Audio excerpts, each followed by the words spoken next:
हुकूमत ने यक जुम्बश कलम PWD का महकमा ख़त्म कर दिया और 25,000 मुलाजमीन को फारग करने का प्लान तैयार है। इस सिलसिले में हुकूमत ने एक अथॉरिटी भी बना दी है जो कानूनी मराइल से गुजर रही है। इस सिलसिले में PWD के मुलाजमीन के साथ साथ जो वफाकी हुकूमत के इदारे हैं वो भी एक पेज पर नहीं। आज कौमी असम्बली की सेनेट कमेटी का इजलास जनाब मौलाना अब्दुल गफूर हैदरी की ज़ेर सदारत मुनक़्क़द हुआ। इसमें MNA राजा परवेज़ अशरफ, MNA अंजम अकील ख़ान और बहुत सारे दूसरे MNAs ने शिरकत की, जिसमें secretary housing, additional secretary housing और लॉ मिनिस्ट्री के नुमाइंदान ने भी शिरकत की। इस सिलसिले में उन्होंने ये वाज़ेह किया कि अगर आपने महकमा ख़त्म करना है तो उसकी बुनियादी वजह बताई जाए। हुकूमत ने कहा कि ये करप्शन वाला महकमा है, ये करप्शन करते हैं। अब अगर करप्शन करते हैं तो इस सिलसिले में ये भी हुआ कि इधर से बहुत सारे मुलाजमीन को PWD से CDA में भेज दिया गया। तो क्या CDA में करप्शन नहीं होती? ये महकमा आप किस हिसाब से ख़त्म कर रहे हैं? इस सिलसिले में मिनिस्ट्री ऑफ हाउसिंग ने वज़ीर आज़म सेक्रेटरीट को खतूत भी लिखे जिनका जवाब उन्होंने नहीं दिया। और इसके बाद ये हुआ कि अब ये कायमा कमेटी में ये डिस्कशन है, अभी अगले इजलास में इस पर फैसला भी किया जाएगा कि आया कि इस महकमे को अगर हुकूमत ने ख़त्म करना है तो इसके TORs बताए जाएँ, इन मुलाजमीन का क्या होगा, इनको कहाँ डाला जाएगा, इनका मुस्तकबिल क्या है। ये 25,000 ख़ानदानों का मसला है जिससे लाखों लोग जुड़े हुए हैं और ये महकमा 100 साल से काम कर रहा है।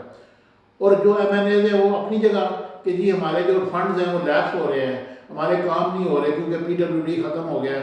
PWD सारे कंस्ट्रक्शन के काम इनके कराता था। इस सिलसिले में जनाब अब्दुल गफूर हैदरी साहब ने भी खिताब किया।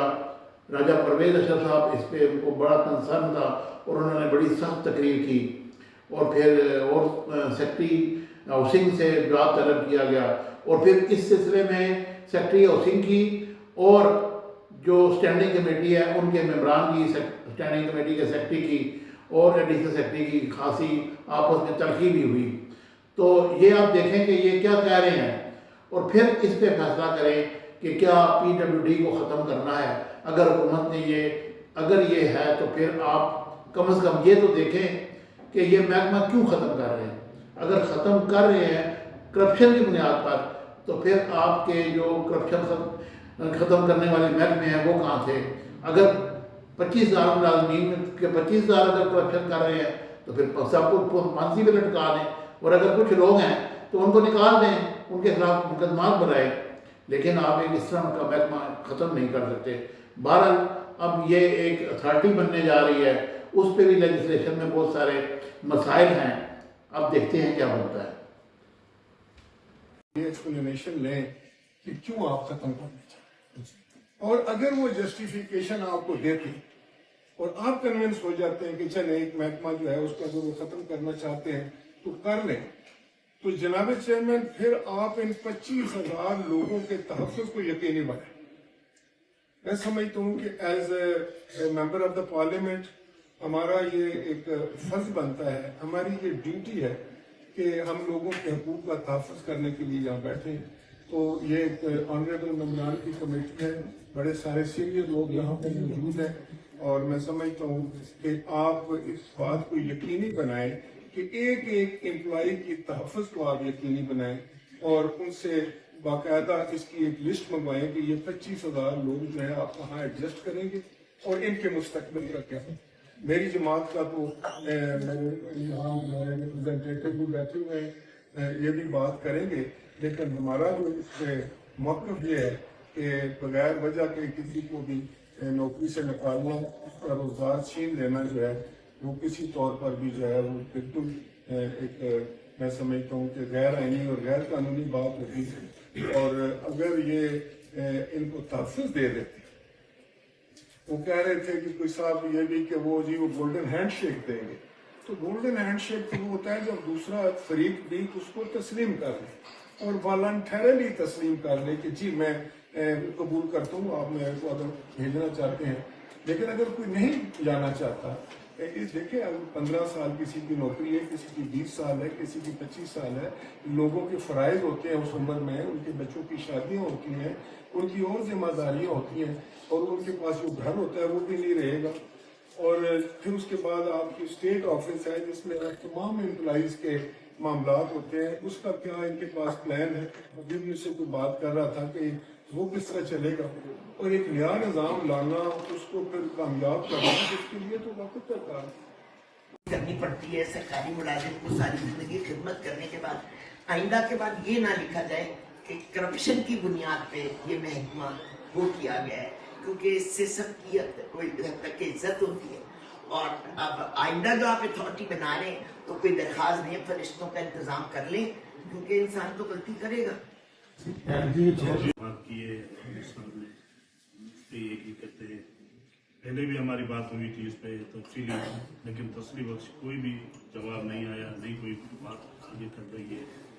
آپ جو بھی ڈسیزن لیں گے ہم کمیٹی آپ کے ساتھ ہے. بڑی ہائی لیول کی کمیٹی جس میں 7 فیڈرل سیکرٹری بیٹھے تھے, اس میں کسی نے یہ نہیں لکھ کر کے جو ایکشن پہ کیا جا رہا ہے وہ بیٹر گورننس کی وجہ سے کیا جا رہا ہے کہ اس کو جتنا ڈیولپمنٹ کا کام ہے یہ صرف ڈیولپمنٹ کی حد تک یہ کام تھا, لیکن ان کو ساتھ ایسٹ مینجمنٹ کا کام بھی ایک ادارے کو دے دیا جائے اتھارٹی کو, اور یہ صرف گورنمنٹ کے جو پروجیکٹس ہیں ان کو ایگزیکیوٹ کر سکتے تھے, جو ان کا مینڈیٹ ہے, جو رولز آف بزنس میں جو ہمیں کام دیا. وہ کہتے ہیں جی وہی اگر کسی فار ایگزامپل ایک گورنمنٹ کا ایک پلاٹ ہے, بڑا قیمتی پلاٹ ہے, اس کے اوپر جوائنٹ وینچر کرنا چاہتی ہے آپ کسی پرائیویٹ پارٹی کے ساتھ, تو یہ اتھارٹی وہ کام بھی کر سکتی ہے. بنائی جا رہی ہے اسی میں اگر دوبارہ لے کے جائیں گے جیسے ہمارے کولیگس نے کہا, اس کا کوئی ایڈوانٹیج تو ہمیں نظر نہیں آ رہا ہے. اور اگر کرپشن ہے, بالکل کرپشن رہی, ہم نے دیکھی ہے چیزوں کو ہوتے ہوئے, لیکن اس کو اس طریقے سے ختم کی جائے, اس کے اوپر انکوائریز ہوں, یا جیسے ہمارے آنریبل ممبر نے بولا کہ جو لوگ تھے ان کے اوپر کیا ہوا, اگر کرپشن تھی تو ان کو کیوں نہیں لے کر آئے سامنے, یا ایک الگ چیز ہے. لیکن میرے حساب سے جو یہ اس وقت ورکنگ چل رہی ہے پچھلے 1 سال, اس کا کوئی ایڈوانٹیج آیا نہیں ابھی تک. لوگ وہاں کے وہاں کھڑے ہوئے ہیں, ادارہ اپنی جگہ پر ہے, اور لا ڈپارٹمنٹ نے جو بنایا ہے ابھی ایک نیا, اس سے مجھے نہیں سمجھ آ رہی کہ اس سے فائدہ کیا ہے. یہ چیزیں اگر جب تک سامنے نہیں آتی ہیں تو میں سمجھتا ہوں کہ جتنی بھی آنریبل کمیٹی بیٹھی ہوئی ہے وہ کس قسم کا ڈیسیجن لے گی. Thank you.